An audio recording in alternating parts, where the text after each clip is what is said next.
Assalamualaikum warahmatullahi wabarakatuh. Shalom, Om Swastiastu, Namo Buddhaya, Salam Kebajikan, dan salam sejahtera untuk kita semua. Pada kesempatan kali ini, saya Gabriela Evita Pranasiumbing dengan NIM 2005-04-0024 akan membahas mengenai pembuktian. Kita akan masuk ke dalam pertama itu pengertian. Pembuktian berasalkan dari kata membuktikan yang dalam arti logis memberi kepastian yang bersifat mutlak. Sedangkan dalam arti konvensional adalah memberi kepastian yang bersifat nisbi atau relatif, baik berdasarkan perasaan belaka maupun pertimbangan akal. Kalau kita melihat dalam arti yuridis, yaitu memberi dasar-dasar yang cukup kepada hakim yang memeriksa perkara guna memberi kepastian tentang kebenaran peristiwa yang diajukan. Yang kedua, hanya berlaku bagi pihak-pihak yang berperkara atau memperoleh hak dari mereka. Yang ketiga, tidak menuju kepada kebenaran mutlak dan merupakan pembuktian historis. Kemudian, tujuan dari pembuktian. Tujuan pembuktian adalah menunjukkan putusan hakim yang didasarkan atas pembuktian tersebut. Jadi, keputusan hakim dapat dilakukan berdasarkan dari pembuktian atau bukti-bukti yang ada dan telah ditemukan. Kemudian adanya yang namanya beban pembuktian. Hakim membebani para pihak dengan pembuktian atau Bewichlaf burden of proof. Kemudian adanya asas pembagian beban pembuktian dalam pasal 163 HIR atau pasal 283 RBG dan pasal 1865 BW yang berisi barang siapa yang mengaku mempunyai hak atau yang mendasarkan pada suatu peristiwa untuk mengeluarkan haknya itu atau untuk menyangkal hak orang lain harus membuktikan adanya hak atau peristiwa itu. Maksudnya, baik penggugat maupun tergugat dapat dibebani dengan pembuktian, terutama penggugat wajib membuktikan peristiwa yang diajukan sedang tergugat. Wajib membuktikan bantahannya. Kemudian adanya alat-alat bukti.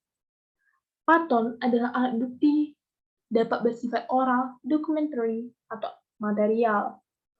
Kemudian macam-macam alat bukti dalam hukum acara perdata termuat dalam pasal 164 HIR, 284 RBG, dan 1866 BW, yang antara lain alat bukti tertulis, saksi-saksi, persangkaan, pengakuan atau bekentenis confession, sumpah.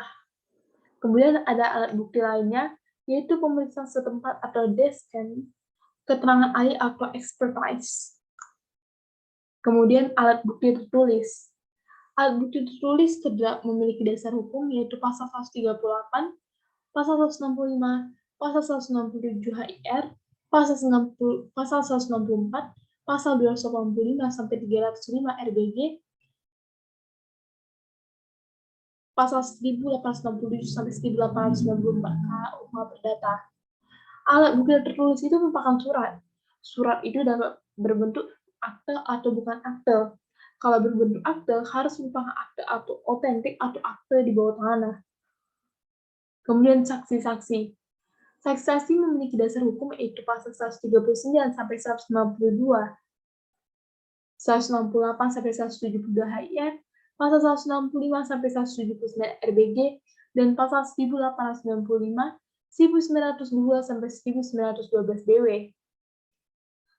Kesaksian adalah kepastian yang diberikan kepada hakim di persidangan tentang peristiwa yang disengketakan dengan jalan pemberitahuan secara lisan dan pribadi oleh orang yang bukan salah satu pihak dalam perkara yang dipanggil di persidangan. Kemudian, adanya kewajiban seorang saksi yaitu menghadap, bersumpah, dan memberi keterangan, dan sifat kesaksian sebagai alat bukti tidak memaksa. Kemudian kita akan membahas mengenai akte otentik.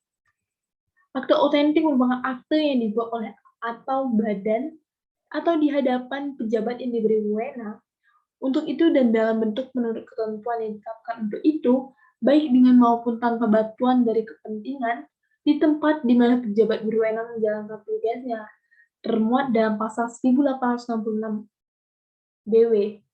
Kemudian kekuatan pembuktiannya telah melekat pada akte itu secara sempurna dan adanya bukti sempurna. Sedangkan akte di bawah tanah merupakan akte yang dibuat oleh para pihak dengan sengaja untuk pembuktian, tetapi tanpa bantuan dari seseorang.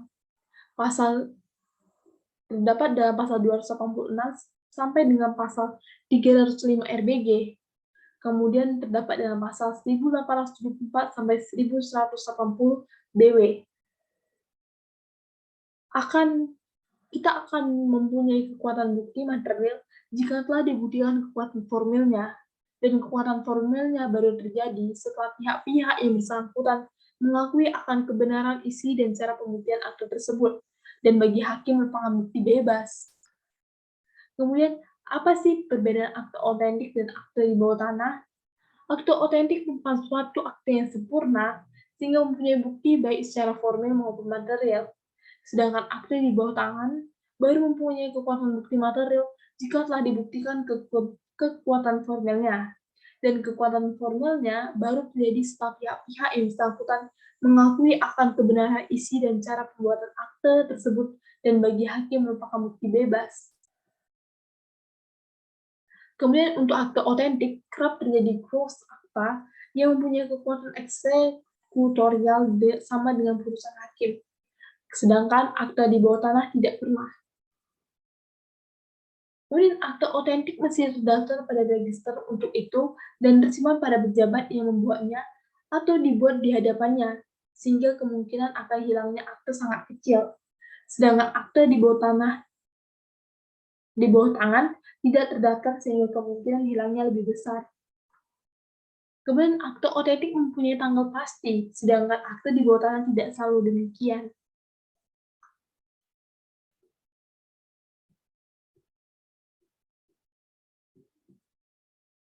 Kiranya teman-teman itu saja yang dapat saya sampaikan. Terlebih terkurang saya mohon maaf. Saya akhiri, wabillahi taufiq wa hidayah. Wassalamualaikum warahmatullahi wabarakatuh. Shalom, Om Santi Santi Om.